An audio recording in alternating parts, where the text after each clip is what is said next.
All right. Thanks, Masha, for that awesome introduction and the setting up the context for our team, our principles, and key initiatives for this year. Hello, everyone, again. Great to meet you all, and hope all of you have been staying safe and healthy. My name is Moon, and I lead Trust and Safety Play Regional Operations for Southeast Asia and Australia and New Zealand.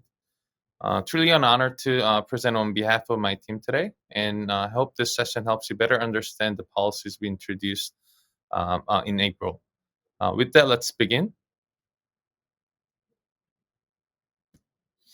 In this webinar, we will mainly walk you through key updates on the recent Play developer policies.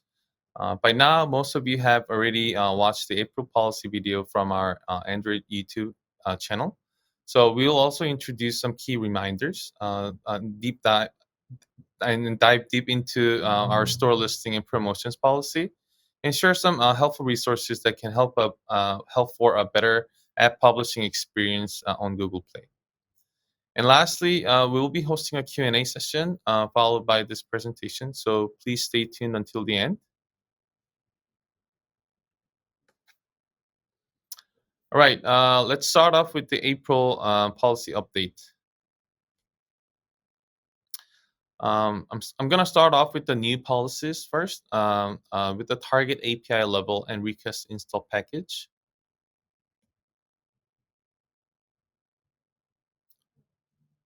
So Google Play partners with developers like you to deliver the world's most innovative and trusted app to billions of people. In addition to our tools and policies, we launch a new Android OS versions to improve privacy, security, and user experience. People around the world have devices that run on different Android versions. So every app has target API level written in their code to tell their application how to run on these different versions. And as people use newer devices or update their Android OS, we want to make sure we meet their expectation for better security and privacy. So we already require new apps and app updates to target Android API level within 1 year of the latest and major Android OS version release. Also, new apps and app updates that don't meet this requirement are going to be blocked from submission in the Play Developer Console.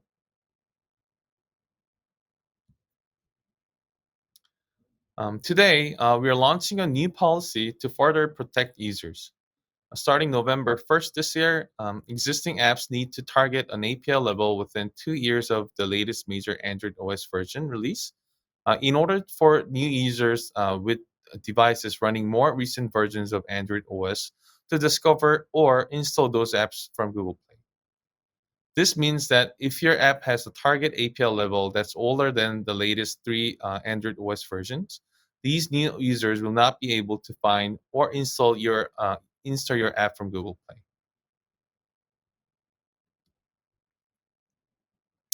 Next, we're introducing the request install package policy to give users better protection and control from apps that may self-update or download harmful APKs. The request install package permission allows an app to request the installation of app packages.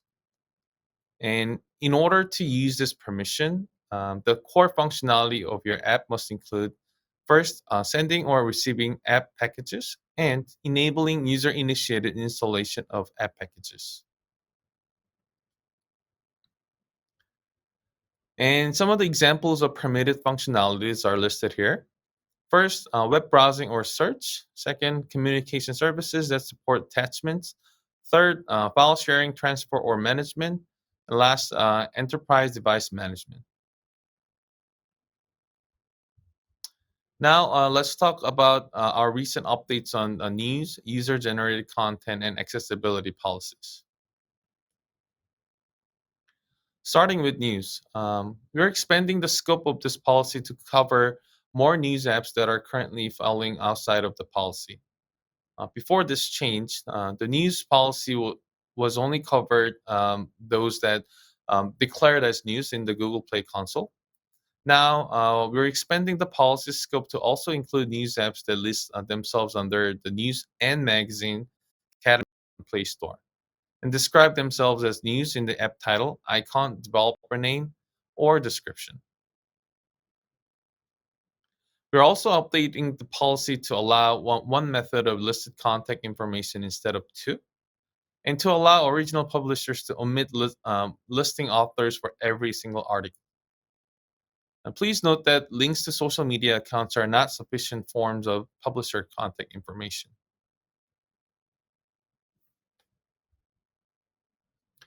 Next, to support diversity of content within user-generated content platforms, apps under the UGC category must provide an in-app system for blocking and reporting objectionable UGC and users, and take actions against that use UGC and or user where appropriate.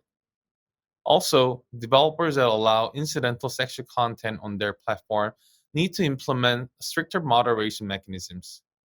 They also they must also meet all of the following requirements. First, the content must be hidden by default behind the filters that require at least two user actions in order to completely disable. Second, children must be explicitly prohibited from accessing your app by using age screening systems such as neutral age screen.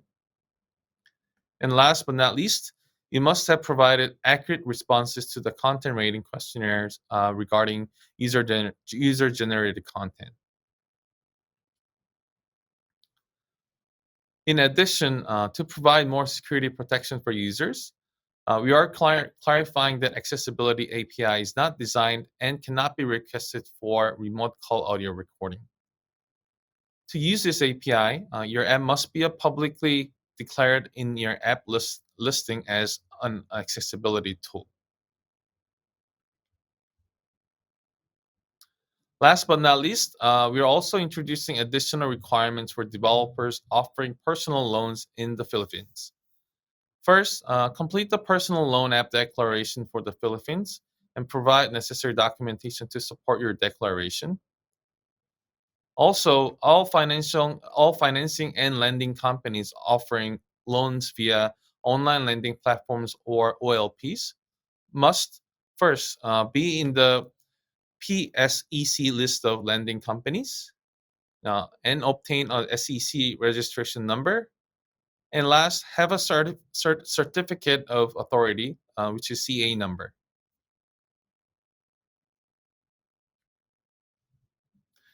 In addition, you must disclose your corporate name, business name, PSEC registration number, and certificate of authority to operate a financing lending company in your app's description.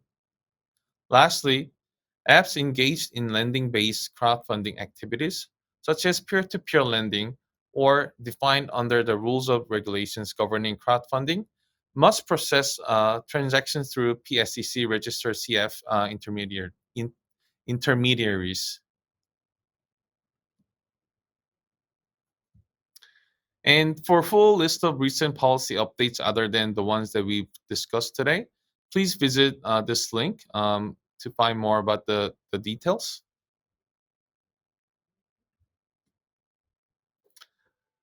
Lastly, let's talk about some of the upcoming policy deadlines, including the ones that I've introduced today. First, the data safety section will launch on Google Play Store starting late April, and all developers must have their data safety form approved and include a privacy policy by July 20th. We've been mindful to give developers more time for policy changes. They may take more time to work. So developers have until July 11th to comply with the new request install package policy, and by October 11th to comply with the user-generated content policy updates. And all apps must comply with the target API level policy by November. But if you need more time, you will soon be able to request an extension until May 2023. To get a full view of all of our upcoming deadlines, please visit our policy center. And we encourage you to review these policy updates carefully in case any of these updates impact your apps. Now let's share some key reminders. As I mentioned, let's start off with the data safety section, which is an upcoming feature in your app's Play Store listing where you can share how your app collects, shares, and protects user data. And as developers have been filling out their forms in Play Console since last year, we've received some questions and shared new updates with you. So we'd also like to clarify information today. First, we've extended the timeline to give developers more time to review the updates and make changes. As I mentioned, we are launching the new feature in Google Play Store later this month. But if your information isn't approved yet, then it will show no information available in the store listing. And completed data safety forms will be required for all new app submissions and app updates starting July 20th. We also have some tips and reminders to make this process smoother for you. First, all apps must have a privacy policy that's posted in the Google Play console and within the app itself. Uh, even that, uh, Even apps which don't collect or share user data need a privacy policy. Second, make sure to check if your SDKs or third-party libraries collect or handle any data. If they do, you will need to declare this in your form. And third, if you'd like to work on the form offline or submit the form for multiple apps at once, you can download a sample CSV file and complete it, and then import it in the Play console. Please also check out our Help Center at this link to read FAQs and find additional resources to help you fill out your form. Like our developers a guide on how to check your app's declared permissions, APIs, and libraries. Since March 1st, you can go to the data safety form in the console to add optional badges to showcase how you protect user data in your data safety section in the Play Store.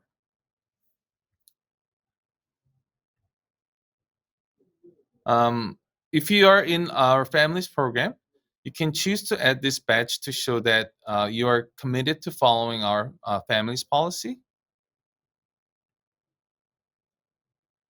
And if you're in our independent security review beta program and your app has been independently validated against the global security standard, you can choose to add this badge to highlight your additional security practices.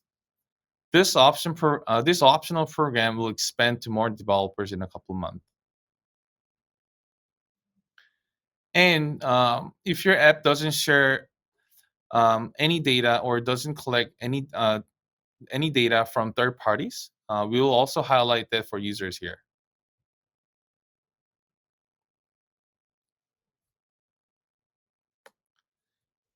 Next reminder is the package visibility. And for apps targeting Android 11 and above, please use the Query All Packages permission to allow your app to view the full list of installed apps on a user's device.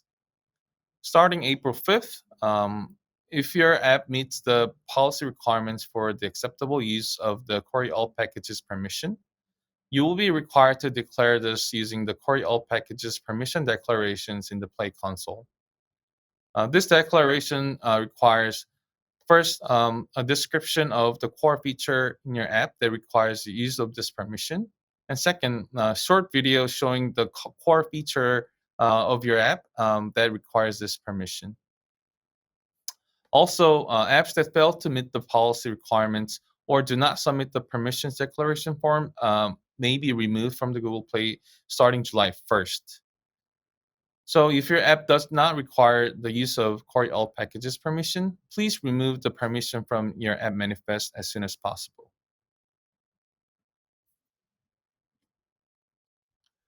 Third, we also would like to share some important updates on our payments policy.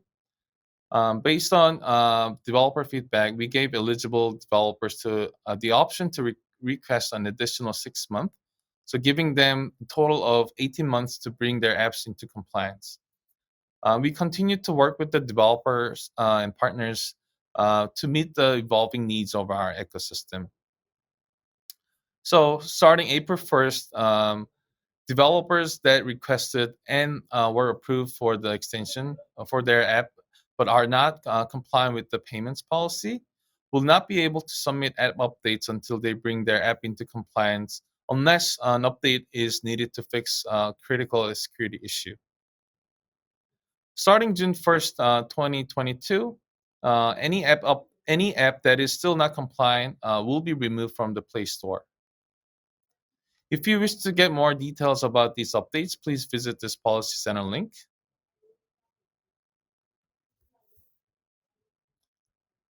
All right, next one is around login credentials. So one area where we've been seeing a noticeable concern is this missing login credentials for apps with walled content. We wish to clarify that if your app have login walls, please provide accurate login credentials. Remember, before you submit your app, you must provide an active demo account, login information, and all other resources needed to review your app in the policy app content page of the Play console. Second, if you have already provided the same in the past, please double check to see if they are still valid and working. And if it's impossible to provide us the credentials, you may submit a video link to our appeals team on how to log into your app and to show the core functionality of your application. And lastly, please ensure that your contact information is correct to get the recent updates and important notices from us.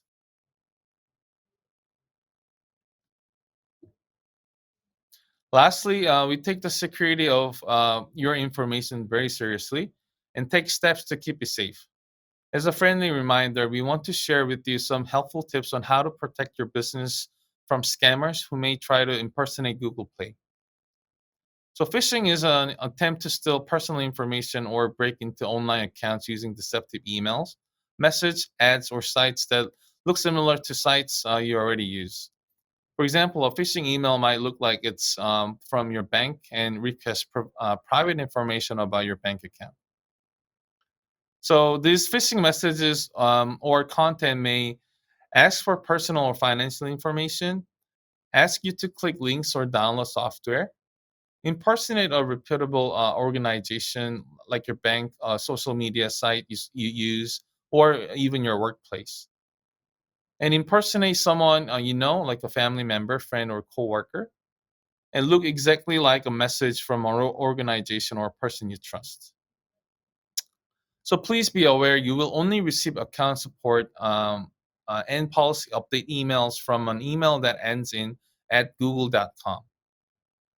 So if you provided your Google account information to any sites linked from a suspicious notification, we recommend changing your password immediately. You may also use the reporting phishing feature in Gmail if you receive suspicious or phishing emails. All right. Finally, before we move on to the Q&A session, let's now discuss a very important policy of today.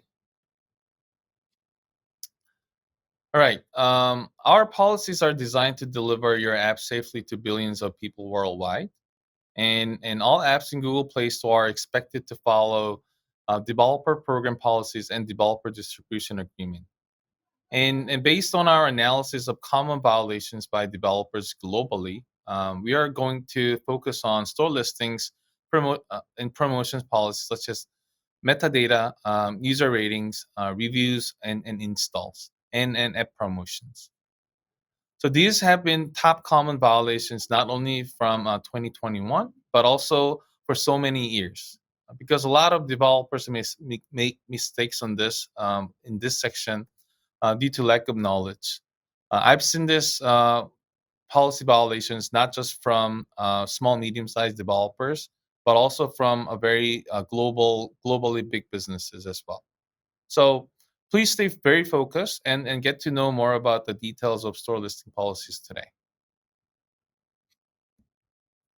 So before we begin, let's take a look at this example first. So this is the Google Go app, and I'll walk you through this major part of this store listing page for your better understanding before I jump into the deep dive. So first, App's metadata consists of this app's icon, title, developer name, description, screenshots, and promotional images. So think of this as information that you give users first impressions of your app. So it's gotta be very accurate and well organized. Next, you will see the app's content rating. And it's also a very important element as users, especially the underaged ones, can find out suitable content using this information. Third, you will also see user ratings and reviews, and a lot of users refer to this information before downloading the app. That's why you can never manipulate this section to guarantee pleasant user experience.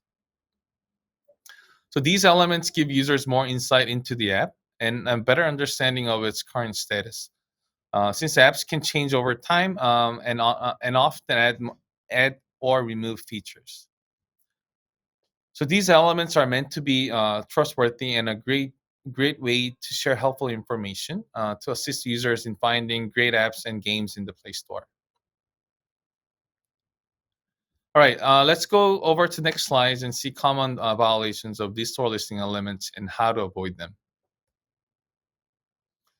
First, metadata. Your app title, icon, and developer name are essential to users making a decision on what to download. So please note that we don't allow first misleading, improperly formatted, non-descriptive, irrelevant, excessive, or inappropriate app description, developer name, title, icon, screenshots, and promotional images. For example, new message dots indicators when there are no actual new messages, and download or install symbols when the app is not related to downloading content. Second, unattributed or anonymous user testimonials in the app's description. And third, emojis or emoticons or repeated special characters in the metadata elements. And fourth, avoid all capital letters unless it's part of your brand name. And finally, your app title must be 30 characters or less. Let's first take a look at some examples from app icon, title, and developer name section. So this app has the word planner in all capital letter, even though it's not part of the brand name. And secondly, it includes special character sequences, for example, consecutive exclamation points that are irrelevant to the app. Third, it uses emojis, including cow emojis and special characters. And next, it also uses a misleading symbol, the new message dot indicator at the upper right of the icon, when there are actually no new messages. And lastly, it includes misleading text that says "update now." So please remember that these are not allowed. So another common violation that we see are apps that use prohibited images or text indicating store performance or ranking, such as um, apps of the year in the app icon and and best slot machine in the app title, and also first number one in Magic Games and top three games in the app developer name. And best of play 2019 in both icons and app title. Um, and lastly, this an award symbol in the app icon. And another type of common violation is usage of images or text indicating price and promotional information in the app icon, title, or developer name, such as this 50% off or $50 cash back. Secondly, sale or on sale for limited time. And lastly, this type of 100 free spins or free 100 type of texts. Lastly, apps must not have images or text that indicate play programs and the app icon or title, such as this editor's choice and new game and etc. So please remember that these examples violate the store listing and promotions policy, and non-compliant apps will be rejected. All right, let's also look at an example of common violations in the app description now. So first, it has unattributed or anonymous user testimonials, such as putting a sentence saying it was easy to find right dog for me and my family for a dog rescuing app. Next, you can also see the description also includes a data comparison of apps or brands by mentioning market leading app title and providing unverified data comparison. And lastly, word blocks and vertical horizontal word lists to boost your search result is also found very commonly. Also, here are some examples of inappropriate text, images, or videos within an app's listing. First, imagery or videos with sexually suggestive content. Please avoid suggestive imagery or content, whether illustrated or real. Second, using profane, vulgar, or other language that is inappropriate for general audience in your app store listing. And fourth, graphic violence prominently depicted in app icons, promotional images or videos. And last, depictions of the illicit usage of drugs.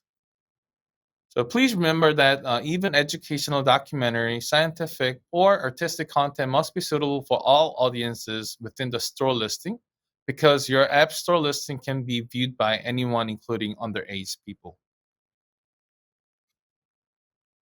All right, to wrap up the metadata part, here are a few best practices to avoid the violations that we have mentioned.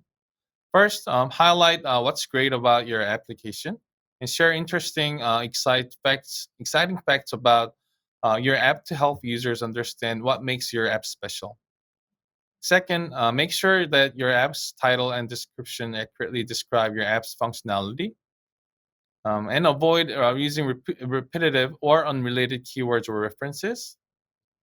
And fourth, keep your app's description succinct and straightforward. Shorter descriptions tend to result in a better user experience, especially on devices with smaller displays. So excessive length, details, improper formatting, or repetition can result in a violation of this policy. And last but not least, remember that your listing should be suitable for general audience. So avoid using inappropriate text, images, or videos in your listings and adhere to these guidelines. Let's now briefly discuss about the guidelines for user ratings, reviews, and installs. First, developers must not attempt to manipulate the placement of any apps in Google Play. Also, inflating product ratings, reviews, or installs counts by illegitimate means such as fraudulent or incentivized installs, reviews, and ratings is strictly prohibited, and this could lead to a direct removal of application. Let's take a look at a couple of common violations in the ratings and reviews. So this app is asking users to rate their app while offering an incentive. As you can see, the notification offers users a discount in exchange for a high rating, and this is not allowed.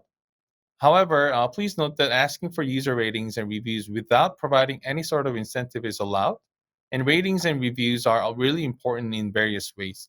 So please keep encouraging the users to provide you ratings and reviews.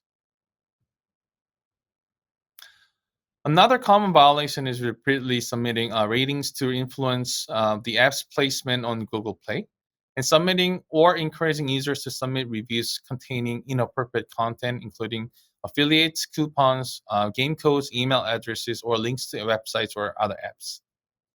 So this example shows a review that encourages users to promote the Rescue Rover app by making a coupon offer. So again, these are not allowed on Google Play. So please make sure to avoid this. And here are some best practices when responding to user reviews. First, keep your reply focused on the issue raised in the user's comments and don't ask for a high rating.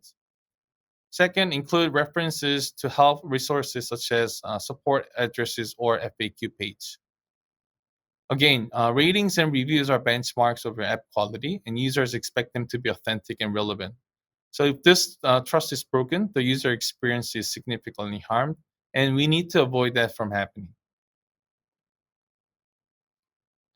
Let's now move on to the app promotion. So please remember that we don't allow apps that directly or indirectly engage in or benefit from promotion practices that are deceptive or harmful to users or the developer ecosystem. This includes deceptive ads, including notifications that are similar to system alerts. So promotions or installation tactics that redirect users to download apps without informed user action. And last, unsolicited promotions via SMS services. Let's look at a couple of common violations of app promotions. The first example shows on ads that mimic system notifications like your device has a virus and asking users to download another app, which is also an installation tactic. The second example mimics Android system notification and clicking it will lead to app download page. These are strictly prohibited on Play, and this will lead to a direct removal of your app from the store. Many developers appeal with an excuse saying it's an ad network's fault, but please note that the violation is found on your application, and it's your responsibility to ensure that any ad network affiliates or ads associated with your app comply with this policy, not them. All right. Here are some helpful resources to now help you to build compliant apps. First, please take advantages of our free training at this Play Academy link below for more information on Play policy foundations and deep dives. And also check out the past and recent policy updates. So please watch this our PolicyByte videos in our Android developer YouTube channel.